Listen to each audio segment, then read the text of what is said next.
church is 80 years old, and around 10 years ago we discovered water in the front and realised it required renovation, so the church finally has started that project and it's almost complete now.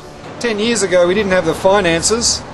We decided to save up the money over a 10-year period so that the church could still operate with its finances, and once that money was there, the project began.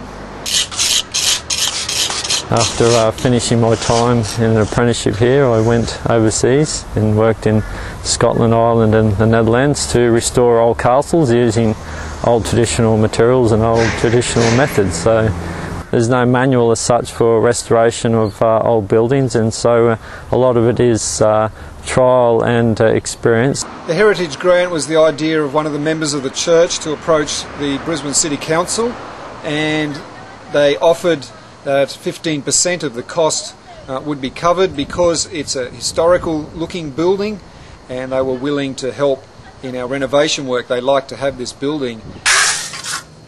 So they've put ashlar or imitation joints in the plasterwork to make it look like a sandstone building, and often people refer to the sandstone church, but it's only sandstone in appearance. It's actually a sand and cement and lime plaster over the red brick. We find sands and we mix that with a cement, and then we mix it with a lime putty, and then in the final coat we also put in a colour into the sand to try give it a sandstone appearance. We value our building, but the church is more than the building. It's the people that come here, and local people of all ages. The view from the top is fantastic.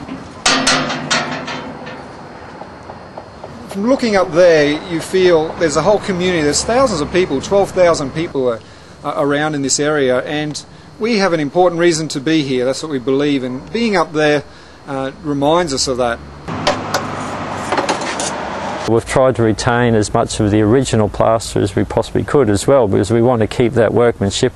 We're trying to conceal the cracks and make it weatherproof.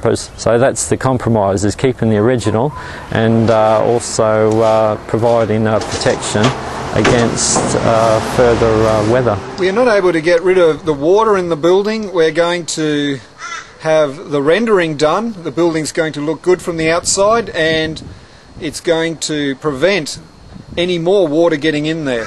I always like looking at jobs in the past. I will drive past and see how it can be improved, or how it's weathering as well. This is all part of experience as well, and learning. But also satisfaction, without doubt. It's nice to be involved and have the opportunity to be involved in the church and the restoration of it. So hopefully it can be retained for many generations.